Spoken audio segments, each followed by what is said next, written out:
네, 오늘의 주제는 이 시대를 분별하고 깨어 있으라입니다.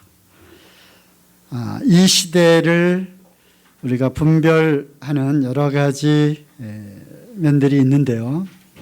정치적으로나 또는 국제 정세적으로나 또 인류의 역사를 또 통해서 특별히 하나님의 가장 큰 관심을 갖고 있는 인류 역사의 해시계인 이스라엘의 그러한 또 동향들을 보면서 우리는 이 시대가 어느 경점에 와 있는지 우리는 분별을 할 수가 있습니다. 이와 관련해서 우리가 종말의 그 시점 또는 우리 주님의 다시 오시는 재림의 어떤 시점, 그러한 징조들, 이런 것들을 분명히 주님께서 표적을 통해서 이 시대의 어떤 그런 표적들을 통해서 분별하라고 말씀하셨기 때문에 우리는 분별을 해야 하는 것입니다. 이것과 관련된 내용들은 너무나 방대하기 때문에 또 우리가 지난 몇 년 전에 이러한 내용들을 또 특강 또 세미나 형태로 진행한 적이 있습니다. 다시 또 시간이 되면 어떻게 차분하게 준비해서 하도록 하겠습니다. 오늘은 그러한 시대적인 분별 가운데 여기 나와 있는 그림에 나와 있는 두 가지 현상들을 통해서 시대를 또 분별할 뿐만 아니라 이러한 시대를 살고 있는 우리 그리스도인들이 이것을 어떻게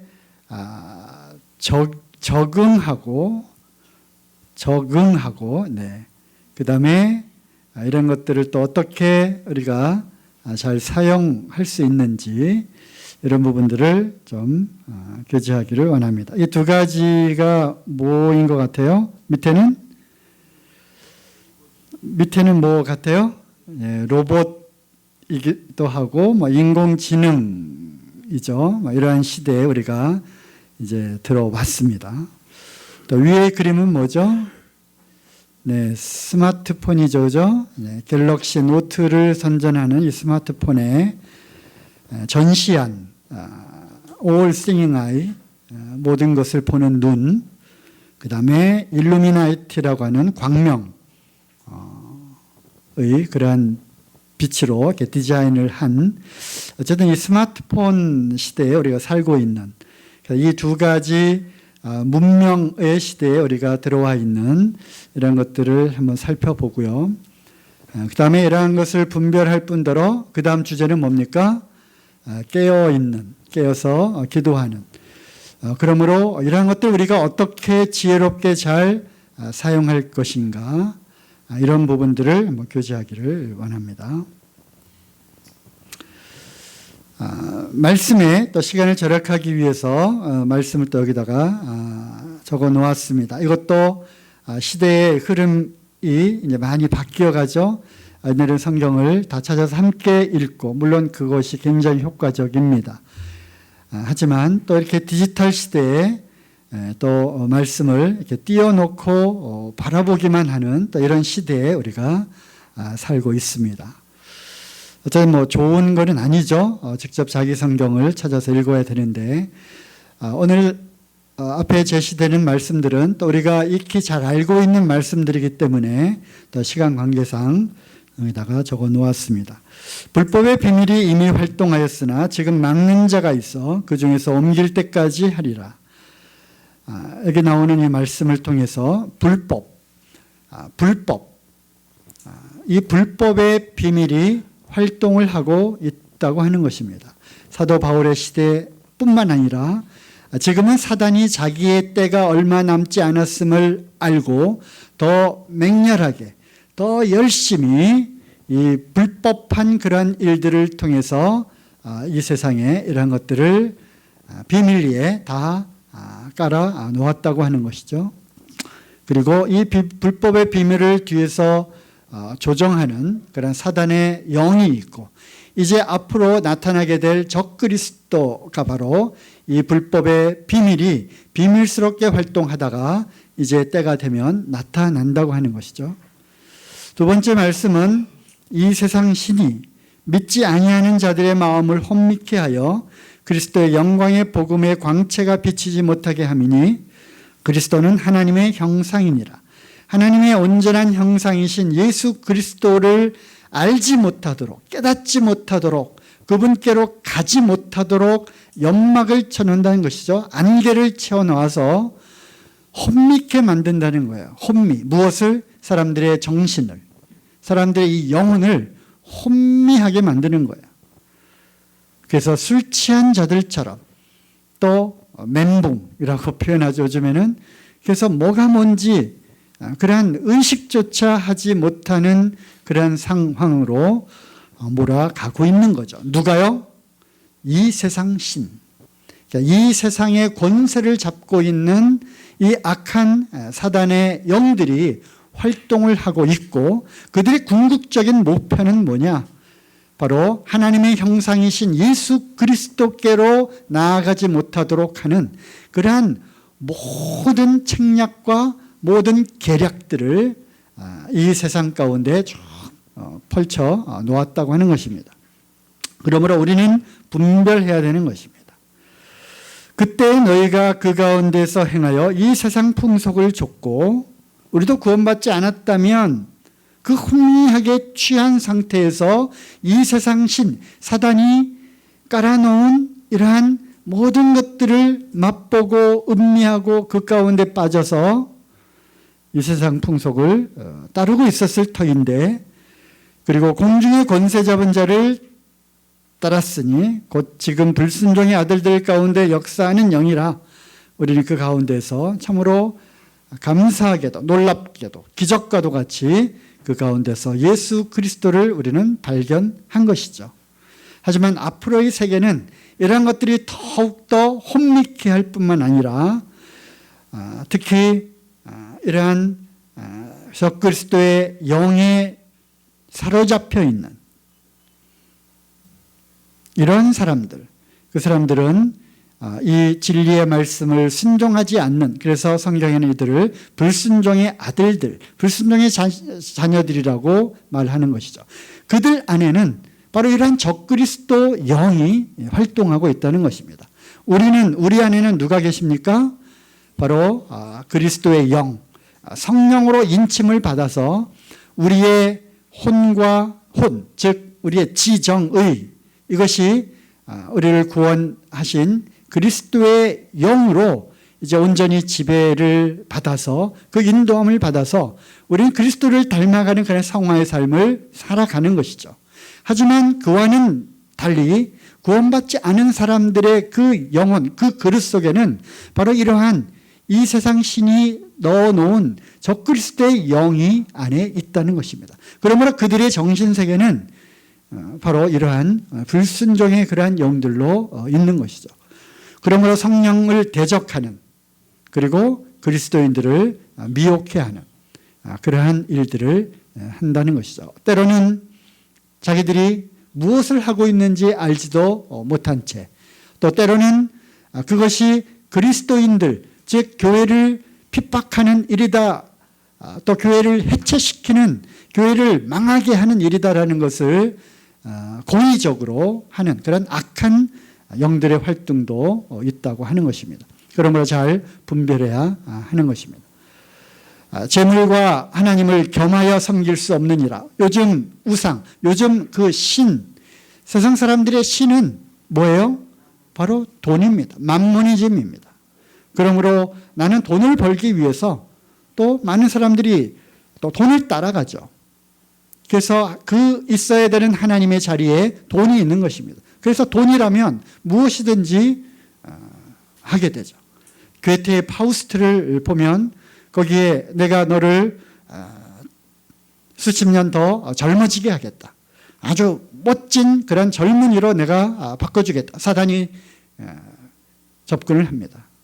그러니까 참으로 평소에 아름답게 보았던 그 여인, 그 여인을 에게 매력적으로 보이고 또 젊어지고 싶은 그런 파우스트에게 사단이 접근을 해요. 무엇을 주겠느냐? 내가 그것을 가능하게 하겠다. 내 영혼을 달라. 내 영혼을 달라. 그래서 파우스트 박사는 그 영혼을 이제 팝니다. 그리고 젊어지게 되죠. 읽어보세요. 재밌어요. 이제 그 돈이라면, 돈을 벌기 위해서라면 무엇인지 하는 그런 만모니즘 시대에 바로 이 세상 신이 사람들의 그 정신세계 속에서 그런 것들을 추구하고 조장하는 거죠. 그 가운데 우리는 지난번 우리 수양의 시간에 우리 문암상자님 통해서 배웠죠, 그죠? 들어봤습니다. 앨리스 베일리라고 하는 그 영지주의, 그 영매예요. 그래서 사단의 그 영과 직접 그 직통 계시를 통해서 다음과 같은 것들을 이제 받았고, 또 기독교를 무너뜨리기 위한, 기독교를 대체하는 그러한 10가지 전략을 이제 그가 발표를 하고 있는데, 최근에는 아니죠. 요즘에 들어와서 벌써 65년 전, 거의 한 70년 전에 이런 이야기를 했습니다. 그런데 다시 한번 이런 이야기들이 나오고 있는 이유는 이 여자가 말한 그대로 지금 70여 년을 흘러오면서 세상이 이렇게 되어 간다고 하는 것이죠. 그렇기 때문에 가정이 해체되고, 또 교회가 점점 변질되고, 교회가 문을 닫고, 그 다음에 이 국가의 체제가 전복되는 뭐 이러한 일들이 이제 일어나게 되는 것이죠. 그래서 다시 한번 그가 무슨 얘기를 했으며, 또 어떻게 이 세상이 이렇게 지금까지 이 여자가 말한 대로 이렇게 되어가고 있는지를 사람들이 다시 한번 보게 된 것이죠. 빠른 속도로 한번 보겠습니다. 첫 번째, 교육 시스템에서 하나님과 기도를 제거하라. 이미 그렇게 되어 왔어요. 미국도 기독교 국가로 시작한 미국이 케네디 대통령 때, 카톨릭이죠. 케네디 대통령 때 기도를, 그 전까지는 각 학교에서, 초등학교에서, 유치원에서 자, 기도하고 오늘 하루 시작하겠습니다. 기도하고 했어요. 그랬던 그 나라가 이제는 모든 그 기도를 다 폐지했죠. 그뿐만 아니죠. 모든 교육 시스템에서 특히 이제 전교조나 이런 걸 통해서 그들의 그 생각 속에 불순종의 아들들 가운데 역사하는 영으로 이렇게 하는 거예요. 자기들이 그렇게 조종당하고 이용당하고 있다. 그런 사상에 이 어디서부터 온 것인가 알지 못한 채로 그들이 옳다 하는 그런 사상으로 교육 시스템을 이제 파괴시키는 거죠. 또 아이들에 대한, 두 번째, 아이들에 대한 부모의 권위를 축소시켜라. 아동의 권리를 과연 신장시켜라. 그래서 이 모든 권위를 타파하는 거예요. 이것이 포스트 모더니즘 뭐예요? 해체예요. 해체. 모든 권위, 해체. 절대적인 것, 그게 어디 있어? 자기 하고 싶은 거 하고, 내가 생각하는 이것이 진리다, 이것이 옳다, 그럼 그대로 하는 거예요. 그러므로 절대적인 진리는 없어. 그러므로 하나님, 절대적인 그 권리를 갖고 계신 하나님, 하나님 있을 수도 있고, 근데 하나님 말고 다른 것도 있을 수 있고, 자기가 임의로 믿고자 하는 그 신을 믿으면 되는 거지, 왜 꼭 하나님이어야 하는가, 이런 것들이 등장을 하는 거예요. 그래서 오늘날 두 가지, 기독교인들의 두 가지 적이 있잖아요. 하나는 진화론, 또 하나는 바로 이 포스트 모더니즘, 다원주의, 종교 다원주의. 뭐든지 믿으면 다 되는 거 아니야, 이런 거죠. 그래서 이것이 가정에까지 들어옵니다. 권위를 축소해. 요즘 아이들 그렇잖아요. 이렇게 물론 권위주의는 안 되지만 하나님으로부터 온 그 권세 그 자체도 이제 어쨌든 마음속 깊은 곳에 일단은 저항하는 그런 것이 생기게 되는 거죠. 세 번째, 기독교적 가정 구조를 파괴하고, 네 번째, 프리섹스, 낙태를 합법화하고, 그다음에 이혼을 쉽게 하고, 평생 결혼의 개념을 파괴하고, 아무나 그래서 혼전 섹스가 나타나는 거고요. 그다음에 결혼하지 않고 그냥 동거하는 거예요. 사는 거고요. 그다음에 동성애를 대체 생활 방식으로 만들고요. 예술의 품격을 떨어뜨려라. 인간의 상상력을 더럽히고 타락시켜라. 이거 한 가지 다 하려면 몇 년 전에 한 적이 있었어요. 그죠? 하려면 또 시간이 없으니까. 네, 8번째, 미디어를 활용하여 기독교의 가치를 흐트리고 인간의 사고방식을 바꿔라. 그래서 이 대중 매체, 대중 예술, 문화라고 하는 이름으로 침투해 온 이 적그리스도의 영이 기독교인들의 그런 사고방식 자체도 막 바꾸어 가고 있는 거예요. 그래서 가랑비에 옷이 젖는 거예요. 네. 이 당시에는 미디어지만 TV도 없고 스마트폰도 없고 인터넷도 없는 시대였잖아요. 그죠? 이것이 이제 그 당시에는 신문, 라디오 또는 활자로 된 어떤 책 이런 것이 유일한 미디어였는데 지금은 완전히 그 미디어의 홍수 시대에 살고 있는 것이죠. 이런 것들을 활용해서 인간의 사고 체제를 조금씩 변화시키는, 바꾸는 오늘 이제 이러한 인공지능이라든가 스마트폰 바로 요거 8번째에 해당되는 것 중에서 극히 일부죠. 사실 오늘 겨울왕국 2를 조금 하려고 했는데 종교통합운동 지금 계속 일어나고 있고요. 내년도에 아주 대규모의 그런 종교통합 회합이 있다고 합니다. 이것도 다음에 한번 말씀드리도록 하겠습니다. 여러분, 각국 정부가 위의 내용을 법제화하여 교회가 이러한 변화를 받아들이게 하라. 그래서 이제 헌법을 바꿉니다. 그리고 이제 법을 바꿉니다.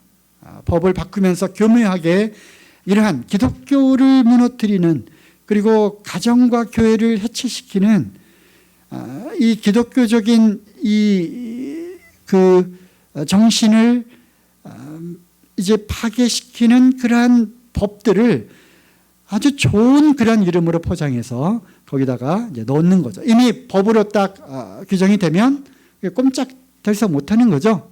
그렇죠? 그래서 인권, 학생 인권조례라든가 또 성소수자들을 차별하면 안 된다. 차별금지법. 그래서 혐오를 조장하면 이제 벌금을 내고 이제 감옥에 끌려갑니다. 혐오. 예수님 믿지 않으면 지옥에 간다. 지옥은 아주 끔찍한 곳이다. 왜 나한테 그런 혐오스러운 발언을 해요? 내가 너무 혐오감을 느꼈어요. 그럼 고소하는 거예요. 그러면 이제 조사합니다. 그래서 벌금형 때리고요. 네, 그런 시대가 이제 곧 올 거라는 것이죠. 오늘 이거 얘기하려는 건 아니고요. 이것도 재밌는데 재미가 없나 봐요. 반응이 없습니다. 지금 시대를 분별하라. 4차 산업혁명 시대이죠. 그래서 1차 산업혁명은 제임스 와트가 전기기관차를 하면서부터 영국을 중심으로 해서 세계가 산업화가 일어났어요. 그리고 2차 산업혁명은 이제 전기를 이제 발명했죠. 전기를 일으키고요. 그다음에 이 전기 에너지를 통해서 산업이 더 발전했습니다. 그러므로 전기, 전신, 전화, 통신도 발전하게 됐고요. 이것이 2차 산업혁명이고요. 3차 산업혁명은 이제 바로 인터넷 시대로 우리가 들어왔습니다. 컴퓨터를 활용하는 그런 시대로 들어왔습니다. 아직까지도 이 3차 산업혁명이 이 시대에 아직도 적응이 잘 안 됐는데 웬걸 이제 4차 산업혁명의 시대로 들어왔습니다. 2015년 슈밥이라고 하는 사람이 제일 먼저 꺼낸 단어예요. 4차 산업혁명. 지금은 이제 보통 명사가 되어버렸죠. 4차 산업혁명은 뭐냐? 인공지능, 빅데이터, 초연결. 그래서 이 컴퓨터를 이용한 아주 고도화된 그러한 지능을 갖고 있는 컴퓨터 프로그램, 그 다음에 다양한 그러한 데이터들을 처리하는 빅데이터. 요즘에는 내가 인터넷에서 무엇을 주로 사는지, 어떤 영화를 주로 보는지 다 알잖아요. 그죠? 그래서 이렇게 메일이나 문자가 와요. 당신이 좋아하는 상품이 여기에 출시가 되었어요. 이렇게. 바로 이제 빅데이터 시대에 우리가 이제 살고 있는 거예요. 당신이 좋아하는 취향 저격 영화 출시. 나오는 거예요. 내가 이런 영화를 좋아하는지 어떻게 알지? 빅데이터에 우리는 다 이미 노출이 되어 있는 거예요. 나의 모든 동선과 이런 것들이 다 아는 거예요. 왜? 스마트폰 갖고 다니니까 위치 추적이 이미 다 되어 있는 거예요. 그죠? 그다음에 하이패스를 통해서 추적 가니까 또 어디를 통과하고 하는 거 다 추적이 가능하고요. 아주 카드를 쓰면 어디에서 카드를 썼는지 다 아는 그러한 빅브라더 시대에 살고 있는 거예요. 그뿐이 아니죠. 온갖 CCTV들이 다 달려 있어서 어디에 있는지 다 추적이 가능한 거예요. 중국은 13억 인구를 불과 3초 만에 얼굴 인식이 가능하다고 그래요. CCTV를 통해서. 그래서 범죄자들 쭉 리스트 다 작성해 놓으면 삐빅삐빅 울리는 거예요. 왜? CCTV에 그 사람이 얼굴 안면 인식이 되어가지고 어디에 출현, 나타나는 거예요. 그래서 좋은 의미에서는 이제 범죄, 시민들을 안전하게 한다. 하지만 어떠한 문명의 이기도 그래 왔듯이 사람들에게 좋아 보여서 시작되었던 그러한 문명과 기술들이 이 악한 자의 손에 의해서 그리고 이것이 선하지 않은 목적으로 얼마든지 활용될 수 있다고 하는 것이죠. 여기 오른쪽에 나와 있는 인공지능, 빅데이터, 로봇, 드론, 자율주행, 가상현실, 증강현실, 포켓몬 쫓아다니는 거 있었잖아요. 그죠? 그 다음에 이제 게임도 이제 변화가 돼요. 이제 지금 이런 게임은 이제 CC에서 이제 하지도 않을 거예요. 3차원으로 띄워놓고 고글 쓰고요. 이제 이런 시대가 올 거예요. 한도 끝도 없어요. 한도 끝도 없어요. 지금 아주 끝내주죠. 리니지 2 나왔어요. 네. 끝내줍니다. 하지만 그거 이제 한 몇 년 지나면 그거 구닥다리가 되는 거야. 더 아주 획기적인 정말 거기에 몰입하고 빠져들 수밖에 없는 그런 게임들이 나오는 거예요. 지금부터 정신 차리지 않으면 그 혼미 한가운데 그 세계로 빠져들게 되는 거죠. 여기 나와 있는 이러한 용어도 잘 알지 못하는 이러한 새로운 그런 기술, 혁명이 일어나고 있습니다. 이 시대를 우리가 살고 있고요. 이제 앞으로 이 시대를 당연시하게 생각하는 그리고 그 환경에 살 수밖에 없는 우리의 자녀들이 바로 있다고 하는 것입니다. 지금이 그러면 마지막 때인가? 성경은 어떻게 말씀하고 있는가? 다니엘서에 보면 다니엘을 통해서 하나님이 쭉 계시를 보여주셨어요. 바벨론 왕, 바벨론의 포로로 잡혀가서 이제 그때부터 장차 나타날 세계의 그 제국들 그리고 이제 먼 훗날 다시 오실 예수 그리스도의 나라, 하나님의 세계 재림하실 그 미시아의 그 시대까지 쭉 그렇게 예언이 되어 있습니다. 그러면서 마지막이죠. 다니엘아 마지막 때까지 이 말을 간수하고 이 글을 봉함하라. 마지막 때까지는 이것이 봉함되어 있는 거예요. 그리고 이제 마지막 때가 되면 그때가 언제냐? 많은 사람들이 빨리 왕래할 것이다. 빨리 왕래할 거야. 이 시대는 빨리 왕래하는 건 뭐예요? 100m 달리기 빨리 뛰는 것밖에 없었어요. 그리고 유일한 수단은 말 타고 다니는 거죠. 말이야말로 가장 빠른 그러한 이동 수단이었어요. 하지만 지금은 어떻습니까? 지금 얼마나 빨리 사람들이 왕래합니까? 초음속, 그죠? 그 다음에 지식이 더하리라. 그때보다 얼마나 지식이 많이 늘어났습니까? 이 지식, 지혜, 분별하는 것, 이것이 더하는. 그래서 지금은 이제 어느 시대에 왔어요? 인공지능의 시대에 와 있습니다. 그러면 분별해야죠. 지금이 어느 때예요? 이렇게 이 단어 사용하기 조금 힘드시죠? 마지막 때라는 것입니다. 마지막 때에 지금 들어와 있습니다. 이것이 이제 언제가 그 끝인지는 주님만 아시겠지만 그래서 4차 산업혁명 시대에 어떻게 이제 살아남아야 되겠느냐? 살아남는다고 하는 것은 거기에 이제 적응해서 돈도 벌어야 되고요. 또 적응해서 빨리빨리 뭔가 일도 처리해야 능력을 또 인정을 받고요. 바로 그 살아나는 거예요. 금융도 그렇고요. 모든 그러한 물질과 관계된, 돈과 관련된 사람들의 일상 생활과 관련된 것이 소위 이제 4차 산업혁명이라고 하는 이러한 것을 갖고 우리가 이제 사용을 할 수밖에 없기 때문에 거기에서 적응하는 거예요.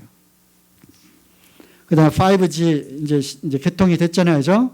그래서 제너레이션인데, 이제 초고속 인터넷 또 무선 온갖 아까 그 IoT라고 하는 그 단어가 있었는데 인터넷 오브 띵스 해가지고 모든 사물들을 다 인터넷으로 묶는 거예요. 그러니까 초연결이죠. 모든 그러한 사물들. 그래서 뭐 냉장고, TV, 집에 있는 모든 온풍기, 이런 사물들 또 이런 청소기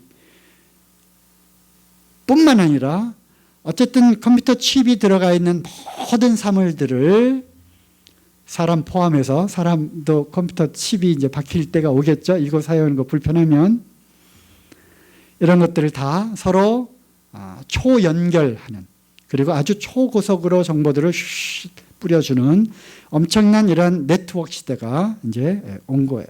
그러니까 시편에 인터넷이 나옵니다. 희한하죠? 시편이 언제 쓰여진 거예요? 시편에 인터넷이 나와요. 인터넷, 인터넷, 그물에 걸린다는 것입니다. 그물에 걸린다는 거예요. 새가 날아가다가 앞에 그물이 있는지 알면 새가 걸리겠어요? 아니죠. 그물이 있는 건 몰라요. 그냥 팍 가다가 탁 걸리는 거예요. 사냥꾼의 그 올무에 새가 오르는 것처럼 인터넷, 이 네트, 그물에 우리가 여기서 걸려서 죽는 거예요.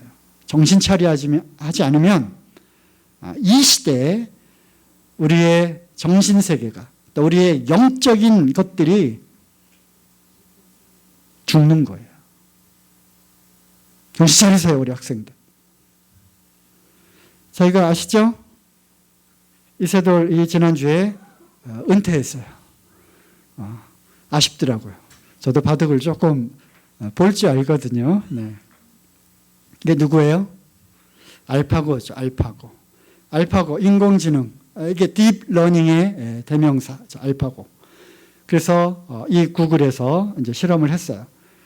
지금까지의 모든 그런 바둑 기보들, 그거를 다 거기다가 입력을 했어요.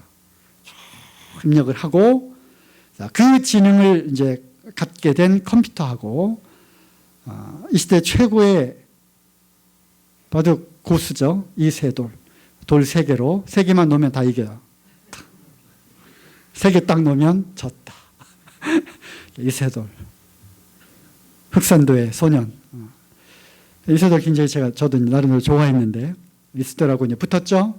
결과는 어떻게 됐어요? 네.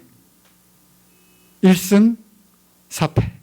7전 3승, 7전 4승에서 딱 한 번 이겼어요. 그 딱 한 번의 그 수. 신의 한 수. 신의 한 수라고 했던 컴퓨터를 이긴, 인공지능을 이긴 신의 한 수. 근데 지난주에 은퇴를 하면서 그거는 신의 한 수가 아니라 꼼수였다. 이세돌이. 그거밖에는 없었기 때문에 했는데, 그걸로 한번 얘를 삐삐삐삐삐 정신없게 해가지고 겨우 한 판을 이겼는데, 이제 알파고가 더 이상 필요 없게 됐어. 왜? 이제 이 세상 어느 고수도 나를 이길 수 없기 때문에. 이세돌의 그 단 한 번, 그 꼼수 하나에 한 번만 졌을 뿐이지, 68승 1패야. 그래서 이제 당할 자가 없으니까 바둑 세계는 더 이상 실험의 대상이 안 되는 거야. 인공지능이 더 이제 높은 지능과 프로그램을 갖고 이제 해야 되는데, 이제 바둑이라고 하는 거는 이제 잽도 안 되는 거죠. 그죠? 이 알파고 은퇴했어요. 그런데 문제는 알파고를 능가하는 알파고 제로가 또 등장을 했어요. 얘는 뭐냐?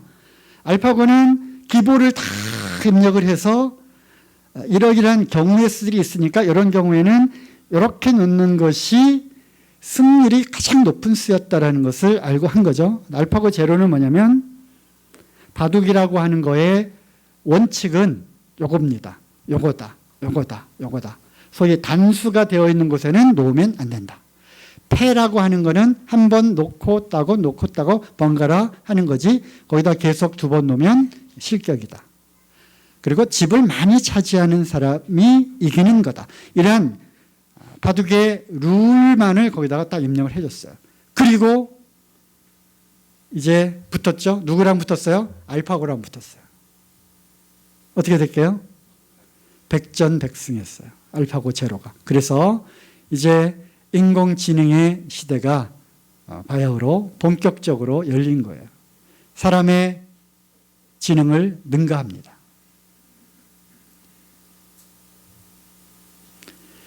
여러 이제 응용 분야들이 이제 나와요. 이 국가의 앞으로의 먹거리를 이제 먹거리를 찾는데 무엇을 갖고 이제 먹고 살아야 되냐. 그래서 미국도 중국도 유럽도 이거는 인공지능이다. 4차 산업혁명이다. 그래서 수십조를 이제 투자하기로 했어. 우리나라도 20조 투자하기로 뒤늦게 했는데 인공지능 하려면 인공지능의 기본은 수학이에요. 선형대수학이 기본인데 그래서 20조 앞으로 인공지능에 투자하겠다 해놓고 고등학교에서 어려우니까 선형대수학 안 할 거예요. 지금 뭐 이렇게 되어가고 있는 건데 어쨌든 잘 못 알아들으셨네요. 어쨌든 인공지능, 컴퓨터, 인공지능은 쉽게 얘기하면 컴퓨터예요. 고도화된 지능을 갖고 있는 컴퓨터다. 그래서 이제 닥터 왓슨이라고 하는 그러한 인공지능 의사가 도입이 됐어요. 제일 먼저 가천 길병원에서 이제 사왔어요. 1억 주고 사와가지고 이걸 이제 했습니다. 모든 그 진단 그 영상들 쭉 컴퓨터 입력이 되면 진단을 해요. 여기 폐암입니다. 뿐만 아니라 이거를 치료하려면 어떻게 해야 됩니다. 처방은 어떻게 해야 됩니다. 쭉 제시를 해줘요. 그것을 쓰고 있어요. 그래서 뭐 이제 인공지능이라고 하는 그 컴퓨터에 의존하는 것이 이제 점점점 많아지게 되면서 요즘 제가 직업이 또 그렇잖아요. 그래서 모이면 가끔 그런 얘기를 해요. 툭하면 그럼 인공지능으로 하면 돼. 인공지능이 할 거야. 거기다 한번 그 프로그램 한번 넣어봐. 이렇게 얘기를 하고 있어요. 그래서 이제 의사한테 진료를 할 건가, 인공지능 닥터 왓슨에게 진료를 할 건가, 사람들이 그걸 이제 고민한다는 거예요. 왜 의사들은 오진할 수가 있으니까. 그리고 아주 조그만 그런 그거를 발견하지 못할 수도 있으니까. 그리고 처방하는 것도 다 조금씩 다르잖아요. 그런데 이건 엄청난 그러한 빅데이터를 갖고 있기 때문에 이 사람에게 딱 맞는 그러한 처방은 요거다라는 그런 아주 퍼펙트한 솔루션을 내줄 수가 있다고 사람들이 믿는 거예요. 그래서 이제 인공지능 시대가 되면 없어질 그러한 직업들, 거기에 제일 높은 우선순위가 바로 의사예요. 물론 이제 인공지능이 할 수 없는 다른 진료과를 이제 택해야 되겠죠. 뭐 정신과라든가 뭐 이런. 그래서 앞으로 10년, 20년 후를 생각하고 공부하면서 직업도 이제 잘 선택을 해야 될 거예요. 인공지능이 과연 어디까지 진화할 것인가? 어디까지 진화할 것인가? 그래도 어떻게 사람의 이 지능을 넘어설 수 있을까? 아직도 그렇게 생각하시는 분들이 있죠. 사람의 이 지능, 지식의 정보의 양적인 그런 면에서는 이미 능가했다니까요. 왜? 우리는 옛날 기억 못 하잖아요. 네? 1985년 6월 7일 날 무슨 일이 일어났어요? 근데 얘는 정확하게 무슨 일이 있는지를 다 아는 거예요. 기억력 빵빵하죠. 또 그러한 데이터들을 기반으로 해서 무엇을 해야 할지도 제시를 해주는 거예요. 어디까지 진화할 것인가. 인공지능, 머신러닝, 딥러닝, 뭐 짧은 시간에 이러한 다양한 그러한 분야들을 다 소개할 수는 없고요. 그 밑에 글을 써요. 시를 쓰고요. 수필을 써요. 누가? 컴퓨터가. 시 한 수 써. 그러면 컴퓨터가 시를 써서 내놓는 거예요. 그 시의 한 대목이죠. 그날은 구름이 드리운 잔뜩 흐린 날이었다. 방 안은 언제나처럼 최적의 온도와 습도. 요코 씨는 그리 단정하지 않은 모습으로 소파에 앉아 시시한 게임으로 시간을 보내고 있다. 이렇게 소설이 시작되는. 그래서 인공지능이 소설을 쓰는 거예요. 그뿐만 아니죠. 이제 프리미어 리그에서 골 쫙 넣자마자 탁탁탁탁 자기들이 알아서 뉴스 기사를 쓰는 거예요. 그래서 인터넷 신문 보면 거기에 로봇이 쓴 기사라고 되어 있는 로봇 기자가 쓴 거다. 이렇게 되어 있는 것들도 있어요. 놀랍죠? 그래서 인공지능으로 이제 면접 본다고 그래요. 사람은 이제 뭐죠? 이제 조국 사태를 겪으면서 많은 것들이 바뀌었어요. 교육제도도 바뀌었고요. 면접도 점점 이제 바뀌다가 차제 잘 됐다 해서 인공지능 컴퓨터가 면접을 봅니다. 그래서 컴퓨터 앞에서 면접관들은 실수할 수도 있고요. 제가 또 면접을 많이 해봤잖아요. 하면 그 짧은 5분 내에 합격 불합격이 결정이 되니까 이게 뭐 5점을 주느냐 1점을 주느냐 이게 손에 달려 있는 거예요. 왜 그렇게 줬냐? 그렇게 내가 판단하니까. 이 사람의 대학의 그 운명이 그 앞에 있는 교수 2명, 3명의 손에 달려 있는 거라니까요.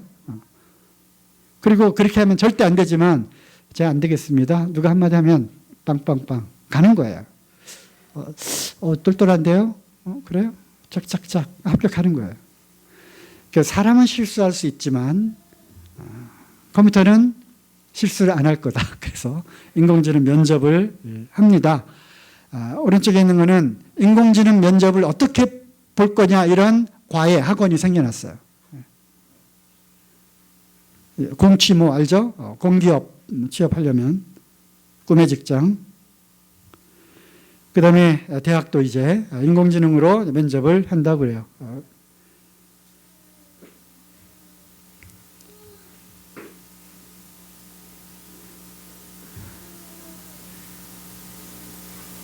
네, 뭐 음성은 뭐 안 들으셔도 되겠습니다.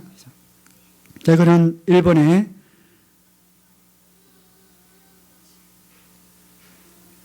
한 절이에요. 일본에는 이러한 신당들, 절들이 참 많이 있죠. 네. 그래서 마인더라고 하는 이름의 인공지능 로봇을 앞에다가 모셔놓고 설법을 듣는 거예요. 설법. 오늘 우리로 표현하면 뭐죠? 설교를 듣는 거예요. 설교. 네. 그래서 로봇이 쭉 설교를 하는 거죠. 네. 지금 이런 시대에 와 있습니다.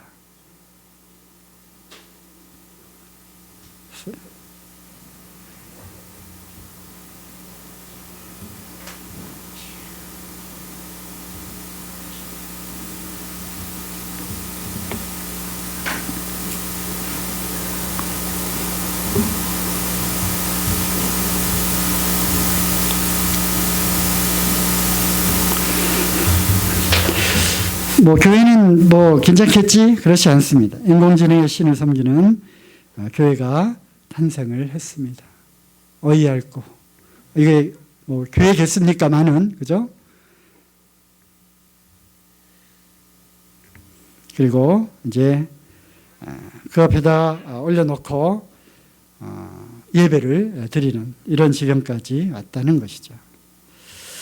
그래서 이제 이런 자료를 딱 준비하면서 이 말씀이 생각이 났어요. 계시록 13절 15절이죠. 저가 권세를 받아 그 짐승의 우상에게 생기를 주어 그 짐승의 우상으로 말하게 하고, 아까 그 영상을 딱 보면서 그 우상으로 말하게 하고, 이 짐승의 우상, 이 짐승이 뭘까? 혹시 거대한 기계, 인간, 프로그램화 되어 있는 고도의 지능 컴퓨터. 그러니까 사단이 그 컴퓨터에 지능을 주어서 그로 하여금 인간을 지배하도록 하는 뭐 이런 것이 아닐까 생각도 해봤습니다. 옛날에 이런 거 막 그 연구하고 막 찾아다닐 때 유럽의 브뤼셀에 있는 그 컴퓨터 이름이 비스트라고 하는 짐승, 뭐 이런 얘기도 듣고 또 자료도 찾고 그랬었는데, 어쨌든 짐승의 우상으로 말하게 하고 또 짐승의 우상에게 경배하지 아니하는 자는 몇이든지 다 죽이게 하더라. 저가 모든 자 곧 작은 자나 큰 자나 부자나 빈궁한 자나 자유한 자나 종들로 그 오른손이나 이마에 표를 받게 하고 눈이 이 표를 가진 자 외에는 매매를 못하게 하니 이 표는 곧 짐승의 이름이나 그 이름의 수라. 매매를 못하게 합니다. 이거 매매라고 하는 어떤 상거래 행위, 그거는 바로 사람들의 가장 기본적인 그러한 삶이죠. 먹을 것을 돈을 주고 사야 되기 때문에 이런 기본권이에요. 이 매매를 한다고 하는 이 단어의 뒤에는 많은 것들이 들어있는 거예요. 그래서 살아갈 수조차 없는 거예요. 왜? 이것을 거부하면 그리고 이 무언가를 표를 받지 않으면 그 사람이 누구인지 알 수도 없고 또 그러므로 그 사람에게 무언가를 줄 수가 없는 그러한 사회에 살게 되는 거죠. 그러니까 지금은 예를 들어 슈퍼마켓에서 우리가 봐서 삑삑삑 해서 바코드로 하지만 이제 얼마든지 그 RFID 그거를 달면 그러니까 수레에다 실어가지고 그냥 나오면 저절로 뜨르르르 해서 다 알고요. 그 다음에 내 카메라에서 인식 딱 해가지고 나의 계좌로 이미 탁 그게 되는 거예요. RFID 안더라도 요즘 인공지능으로 어떤 선반에서 무엇을 꺼냈다라는 것을 얘가 알아요. 행동 인식 다 하고요. 어떤 물건에 무엇을 꺼냈다라는 걸 다 알기 때문에 이제 그런 거가 놀라지 않는 그런 시대에 우리가 곧 도래한다니까요. 자연스럽게 여겨지는 그런 시대가 옵니다. 지금은 이거 한번 몇 번 클릭하면 아침 식사가 집 앞에 딱 도착하잖아요. 그죠? 배달의 민족이기 때문에 또 그런 시대에 살고 있어요. 그런데 이제 두 번째는 뭐죠? 스마트폰입니다. 인공지능의 이러한 아주 놀라운 그러한 기술과 이러한 사람들의 생활의 모든 그러한 방식들이 어디에 가서만 꼭 하는 것이 아니라 이제 스마트폰에 다 들어온다는 것입니다. 그래서 그게 문제예요. 이런 인공지능 기술들이 계속 발전할 뿐만 아니라 그것을 사람들이 아주 쉽게 사용해야 되니까 바로 여기에다가 그런 기술들을 다 이제 집어 넣는다는 거죠. 내 손 안에 들어온 세상 스마트폰 시대 어쩔 수 없어 우리가 이 시대에 살고 있는 거죠. 스마트폰은 나의 분신입니다. 이제는 정신적인 그러한 분열 현상까지 일어나요. 스마트폰 없으면 큰일 났다. 어디 갔지? 스마트폰 찾기 바빠요. 어쩌다가 놓고 출근하면 하루 종일 불안해요. 그래서 좀 늦더라도 다시 돌아가서 가지고 가야 되나? 왜? 이걸로 모든 업무를 보기 때문에. 저도 사실 그래요. 이 카톡으로 모든 업무를 봐요. 옛날에는 결제서류 가지고 와서 결제 주세요. 사인 딱딱딱 했잖아요. 요즘 그러지 않아요. 컴퓨터 앞에 놓은 카톡 PC 딱 켜놓고 교수님 이러이러한 내용이 있는데 이거 어떻게 할까요? 띠릭 와요. 그럼 딱 열어서 또 스캔 딱 해가지고 요거는 이렇게 고쳐요. 카톡으로 고치세요. 이렇게 수정했습니다. 또 카톡 와요. 그럼 결제하세요. 결제서를 올립니다. 그제서야 들어가서 결제를 하는 거예요.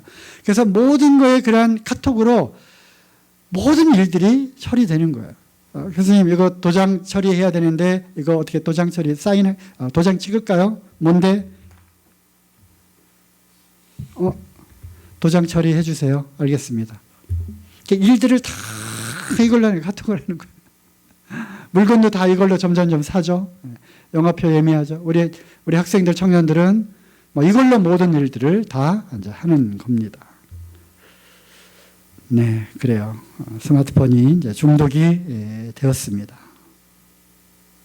교회에서도 이제 이런 얘기를 하지 않으면 안 되는 이런 시대에 우리가 살고 있고 실제 우리의 삶의 형태가 이렇게 세상을 따라가고 있다는 것이죠. 그래서 중독이 되면요. 우리 가운데도 중독의 그 조짐이 보이는 사람들이 있어요. 분명히 있더라고요. 사회병리학적으로 보니까 정신병리학적으로 보니까 그런 것 같더라고요. 그래서 이건 심각한 겁니다. 이건 병이에요. 그렇지 않아요. 우리 자녀들 바르게 똑바르게를 가르쳐줘야 되는 겁니다. 밤새 게임하죠. 그죠? 그뿐 아니에요. 인터넷의 패단은 스마트폰 패단은 그것만 하는 게 아니죠. 그것만 하는 게 아니에요. 거기에는 온갖 그러한 좋지 않은 것들이 들어오게 되고요.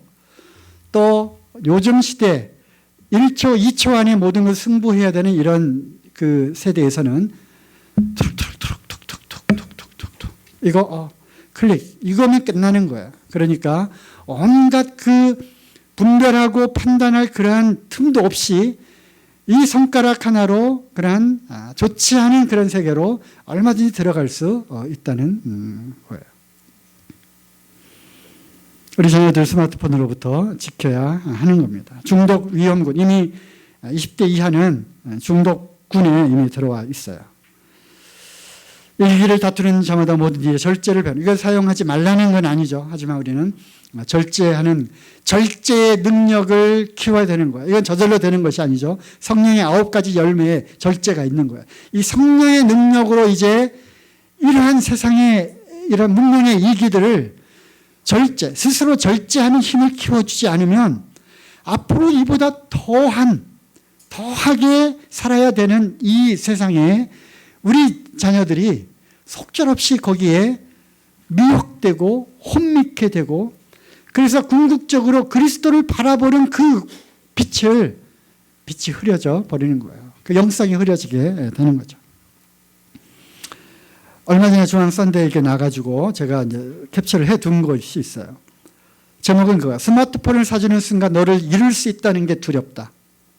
실제로 그렇습니다. 스마트폰을 아이에게 주는 순간 이미 아이들은 떠나는 거예요. 그래서 세상을 바꾸는 캠페인 이야기까지 나왔어요. 미국에서 이제 운동이 시작됐어요. Wait until 8th. Wait, 기다려라. 기다리자. 기다리는 캠페인 하는 거예요. 언제까지? 8살 아니에요. 8학년까지. 8학년이 뭐예요? 중2예요. 우리 가장 관심이 대상이 되는 중2. 중2까지 스마트폰 사주는 거 기다리자 하는 거예요. 그래서 그 운동이 일어났어. 미국 막 그 음란하고 더럽고 막 퇴폐하고 그럴 것 같지만 그렇지 않아. 아직도 기독교 정신이 살아있는 그런 가정들이 있어요. 거기에 중고등학생들 다 순결서약합니다. 순결서약해요. 결혼하기 전까지는 나는 순결을 지키겠다. 아이들 거기 자발적으로 다 참여해요. 그리고 성교육 다 시키죠. 그거예요. 우리나라 아니에요. 미국에서는 시작이 됐어요. 중학교 2학년 때까지 기다리게 하자. 그래서 운동이 시작이 됐어요. 이 캠페인은 지난 5년간 미국 국립보건원 및 주요 대학 연구소에서 발표한 연구를 인용해 초등학교 때부터 스마트폰을 사용할 경우 예상되는 부작용을 경고한다. 그 첫 번째가 유년기의 상실. 유년기, 황금 같은 그 유년기가 스마트폰이 다 뺏겨버리는 거예요. 잃어버리는 거예요. 옛날 구슬치기 하고 딱지치기 하고 논두렁 밭두렁에서 메뚜기 잡고, 물론 그런 시대로 우리가 돌아갈 수는 없지만 여기에 아이들을 뺏겨버리는 거예요. 그 외에 이미 우리가 알고 있는 스마트폰 중독, 학습 방해, 수면 장애, 부모와의 대화 단절, 불안과 우울증 초래, 청소년 사이버 괴롭힘, 왕따, 스마트폰 왕따 있잖아요. 포르노와 성인물 노출 빈도 증가, 이런 것들을 근거로 합니다. 그래서 child is too short. 얘들아, 아이들의 시대는 너무 짧단다. 그래서 중학교 2학년 때까지 스마트폰 기다려라. 얼마든지 그럴 수 있다. 불가능할 것 같지만 그럴 수 있습니다. 그래서 나만 왕따 당하면 안 되니까. 하지만 점점 더 이야기를 들어보니까 10% 부모들이 거기에 동참을 하기 시작하고, 나만 혼자가 아니네. 그래서 10% 그 부모들로부터 이제 서약을 받아요. Take the pledge. 서명하라는 거야. 서약하라는 거야. 그러니까 서약한 아이들과 부모들 중심으로 이제 한 그룹이 형성이 되는 거예요. 결코 외롭지 않아요. 스마트폰이 없는 그룹이에요. 이런 운동이 일어나고 있다는 것입니다.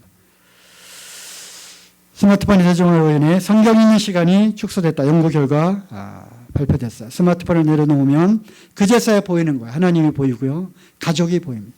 그리고 자신이 보입니다. 스마트폰 성경도 있고 좋은 것도 있지 않아요. 그렇지 않아요. 여기에 보니까 퓨빙이라고 하는 단어 저도 처음 들었는데, 퓨빙은 스마트폰 내에 몰두한 나머지 자신의 주변에 있는 것을 무시하는 것을 일컫는 말이다. 그래서 성경 앱 찾다가 다 찾았으면 빠져나오는 것이 아니라 거기에 띵동 카톡 이렇게 알림 오면은 글로 들어갈 수밖에 없다는 거예요. 그래서 그것이 과연 우리가 좋은 방법인가?